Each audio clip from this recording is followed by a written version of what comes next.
Il fait un temps mais de chiottes dehors. Oh. Hey coucou, je suis ravie de vous retrouver pour une nouvelle année finalement. Ça fait plaisir, on est encore là, ensemble en 2019. Bonne résolution de l'année, prendre des cours d'élocution. Avant de commencer cette vidéo, je voulais essayer de remercier le plus sincèrement possible vous remerciez vous en fait, ceux qui sont là depuis le début et qui sont restés, ceux qui la prennent en cours de route et qui l'apprécient. J'espère qu'on va continuer cette petite aventure, un bon petit moment ensemble. N'hésitez pas d'ailleurs à me suivre même sur Instagram, ça crée du lien, j'y suis active, je vous réponds, je vous écoute, j'entretiens des petites relations rigolotes avec des abonnés. Vous êtes parfois tellement drôles, vraiment merci, je vous kiffe. Qui dit nouvelle année dit évidemment renouveau, hein, vent de fraîcheur. Vent du matin, vent qui souffle au sommet des grands pins. Et également première fois, oui, quand nous entrons en 2019, c'est la première fois de notre vie que nous entrons en 2019. Ouais, c'est carrément tiré par les cheveux, mais alors va comprendre pourquoi dans mon petit cerveau, quand j'ai pensé à 2019, j'ai eu l'idée de faire une vidéo sur mes premières fois.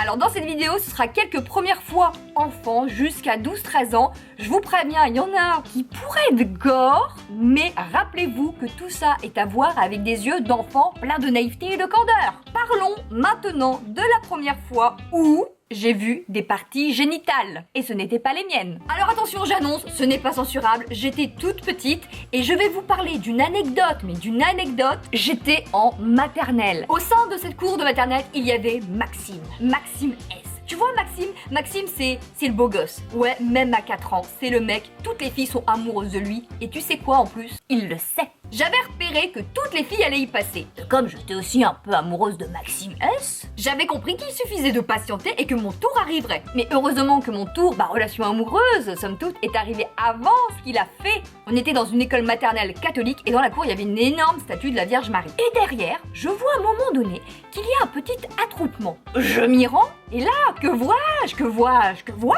Natacha. Elle s'appelait vraiment Natacha. Assise par terre, les jambes écartées, sans culotte, avec un Maxime qui apparemment s'était réinventé médecin gynécologue, qui farfouillait un peu le bazar, qui ouvrait tout ça, là, qui auscultait bien le truc, devant tout le monde. Alors on pourrait crier au hashtag MeToo des couches culottes, au harcèlement sexuel dès le bac à sable. Sauf que Natacha était consentante. Natacha était très amoureuse de Maxime et apparemment très contente de vivre cette expérience de type archéologique et exhibitionniste. Et cette image m'a tellement marquée. C'est trash quand même, à 3-4 ans, de voir ça aussi près. C'était donc ma première fois, j'ai eu droit à la tocha de Natacha. La première fois où j'ai eu mes Micheline. Je parle de quoi? Des règles. J'ai eu mes règles relativement tôt, je les ai eues en 6e, je les ai eues à 11 ans. Concernant les règles, j'étais déjà au fait de ce que c'était. Je n'ai pas eu d'angoisse quand je suis allée aux toilettes. C'était sur le temps du midi, alors que j'étais donc au collège. Je suis rentrée manger, je suis allée aux toilettes. Et là, j'ai découvert que j'avais mes règles. J'ai donc appelé ma mère. Je lui fais donc: maman, ça y est, j'ai mes règles. Est-ce que tu pourrais m'apporter quelque chose? Sous-entendu, une serviette hygiénique. Évidemment. Quoi d'autre? C'était sans compter que ma mère a un petit côté moyenâgeux et c'est là qu'elle est donc venue avec sa solution, un morceau de ouate de pharmacien. Mais c'est le genre, vous savez, de coton, mais compact comme ça, énorme, rectangulaire, et quand tu l'arraches, c'est tellement épais, ça fait...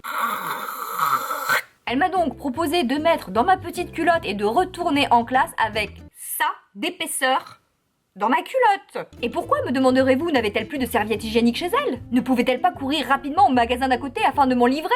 Bah non, parce que ça, c'est ce qu'elle mettait elle tous les mois. Ah, je peux te dire que moi, à partir du moment où j'ai eu mes règles, je me suis pas sentie femme. Non, je me suis plutôt sentie cow-boy. Ah bah si, avec ça dans la culotte, t'as une démarche, mon pote, Lucky Luke.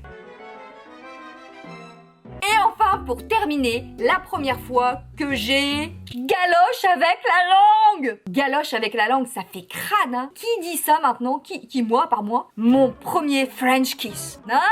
Souvenez-vous, essayez de faire l'effort de vous souvenir de ce premier moment. À quel point vous l'attendiez, à quel point vous le redoutiez. On tourne dans quel sens la langue? Ning, ning, ning, ning, ning. Vous faisiez les tests chez vous, arrêtez, on l'a tous fait. C'était une épreuve, c'était aussi attendu que redouté. Oh là là là là, je faisais des rêves et des cauchemars. Le sens de la mesure, Céline. Toujours le sens de la mesure. Jamais trop, c'est bien, c'est ça qui est bien chez toi. Apprends à doser les... C'était durant l'été, durant les grandes vacances. Et ce qui se passait, c'est que dans ma petite tête, je commence à me dire... Tic-tac. tic-tac, tic-tac, tic-tac. Je suis née au mois d'août et j'allais donc sur mes 13 ans. Et 13 ans dans ma tête, t'as pas encore fait un vrai French kiss, y a un problème. Y a un souci, ma vie est foutue, je vais rentrer dans les ordres. Je ne pouvais pas décemment entrer en 4e sans avoir eu mon premier vrai baiser. Ah bah 13-14 ans t'en as des problèmes, ok? T'as des vrais problèmes. Mais apparemment mes prières ont été entendues, le miracle est arrivé, servi quasiment sur un plateau d'argent. Dans ma ville, au sein de la base de loisirs, il y avait un espèce de championnat de foot. Plusieurs équipes de villes différentes se rencontraient durant toute une journée et ça croisait les matchs et patati et patata. Dis-toi que je n'y connais rien en foot, je n'y connais rien. Par contre, déjà à 13 ans, je m'y connaissais pas mal en beau garçon avec un joli short. Donc moi, je vais faire un petit tour, j'observe ce qui se passe et là, je vois un mec. Je l'avais jamais vu de ma vie. Il n'était pas de la ville. Il était grand, il était beau, il avait de ses abdos. Il sentait bon le sable chaud. Non, pas ça. Il était incroyable et surtout, il semblait être un peu plus âgé. Dis-toi que moi, à 13 ans et étant vierge de la bouche, je ne peux pas me préfigurer que ce garçon va me regarder et que je vais plaire à cet individu. Ça ne me semble pas plausible. Et pourtant, je vois bien que pendant qu'il joue, qu'il fait une petite pause, qu'il enlève son t-shirt, qu'il boit dans sa bouteille, il me regarde moi. Mais oui, si, j'ai fait les tests. C'est-à-dire qu'à un moment donné, même, je me déplace pour être loin d'autres filles autour de moi, pour être bien sûr que c'est dans mon axe qu'il regarde. Parce que ça aussi, on connaît les vieilles feintes. Il me regarde et en fait, pas du tout. Il y a l'autre canon, la fille géniale, super, avec des cheveux comme ça, qui est juste à côté, puis en fait, tu te fais avoir. Et je ne sais plus comment, à un moment donné, on en vient à discuter ensemble. Là, j'entends qu'il a un accent, il fait des fautes quand il parle. Je découvre en fait qu'il vient de Roumanie, qu'il est là pour ses études, qu'il a 18 ans. Et ouais. Et surtout, il aimerait bien me revoir une fois que tous les matchs seront terminés, c'est-à-dire d'ici 1 heure. Oh putain, stop, arrêtez tout. Là, c'est le moment de ma vie, quoi. Évidemment, je lui dis ok. Bah écoute, tu sais ce que je vais faire, je vais repartir, parce que j'avais quelque chose de prévu, et puis je reviens d'ici une petite heure, quoi, 3 quarts d'heure. Ok, à tout à l'heure. Mais que nenni, à tout à l'heure, j'ai 13 ans, hein, j'ai 13 ans, évidemment, je lui ai menti sur mon âge, parce que bon, mais qu'est-ce qui se passe à 13 ans? Mais t'as un couvre-feu, évidemment, moi, il fallait que je rentre à 18h30, donc qu'est-ce qui se passe, là? Qu'est-ce qui se passe? Une fois que je ne suis plus visible par lui, à tout à l'heure, salut. Je me mets à courir, à taper un sprint pour rentrer rapidement chez moi. Et dans ma tête, mais ça fait le tour du monde, là, ça. Une vitesse incroyable, hein, de réflexion, de tri, d'information. Il faut absolument que je réussisse à convaincre mes parents que certes, je suis arrivée 1 quart d'heure en retard, mais qu'il va falloir quand même me laisser repartir pour au moins 2 heures. Mon premier baiser est en jeu. Si mes parents refusent, alors là, c'est fini. Alors là, le monde s'effondre. Mais apparemment, quand c'est ton moment, bah c'est ton moment. Les planètes étaient alignées, mes parents ne me font pas de réflexion pour le quart d'heure de retard, et mieux encore, ils me laissent repartir, sans faire de crise, sans que je sois obligée de batailler. Et surtout sans être obligée de donner trop de détails. Maman, laisse-moi repartir, je vais faire mon premier baiser avec la langue, s'il te plaît, s'il te plaît, s'il te plaît. Et là, c'est tellement confortable parce que je suis chez moi, j'ai l'autorisation de mes parents, j'ai un tout petit peu de temps, donc le temps de me rebrosser les dents, de me remettre un petit peu de déo, du parfum, de me recoiffer, de me refaire jolie et de partir, rejoindre mon prince charmant que j'ai rencontré donc 2 heures plus tôt. Mais finalement on se posait pas trop de questions hein, quand on était ado, hein. C'était quelque chose de super rapide quoi, c'est il est beau, je lui plais, il me plaît, viens on se roule un patin. Bon. J'arrive à nouveau à la base de loisirs. Là, je le vois, il me claque un de ces sourires, mais ce sourire où tu te dis « Dieu existe !» Je vois que ses coéquipiers de l'équipe lui font des petits coups de coude en mode « Elle est là, elle est arrivée, tu as passé un bon moment... » Enfin, j'imagine hein, qu'il devait se dire ça. Là, il vient vers moi, il me soulève. Oui, parce que je le rappelle, il était grand, mais moi je fais toujours 1m60. Et là, c'est parti pour un baiser, mais si long.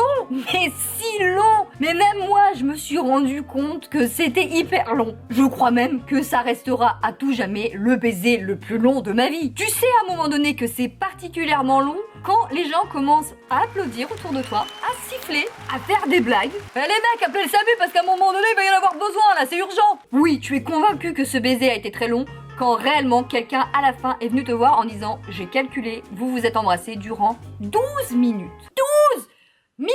12 minutes de baiser devant tout le monde. Je ne te raconte pas ma fierté d'avoir obtenu ce premier baiser avant d'intégrer ma 4e et la fierté que mon entourage ait pu y assister. Oui, il y avait un truc de Céline.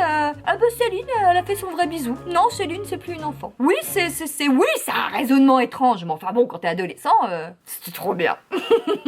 Voilà, c'était quelques-unes de mes premières fois. N'hésitez pas, vous, en commentaire, à me donner vos premières fois marquantes. à me raconter vos petites anecdotes, qu'on continue à se marrer ensemble. Retrouvez-moi sur Instagram pour qu'on poursuive la rigoulade. Je vous embrasse et bien entendu, bisous bisous. Viens chez Céline H, ça défrise la moustache. La vie c'est pas facile. Abonne-toi à Céline H, on aime l'humour potache. Abonne-toi. Bah si, abonne-toi.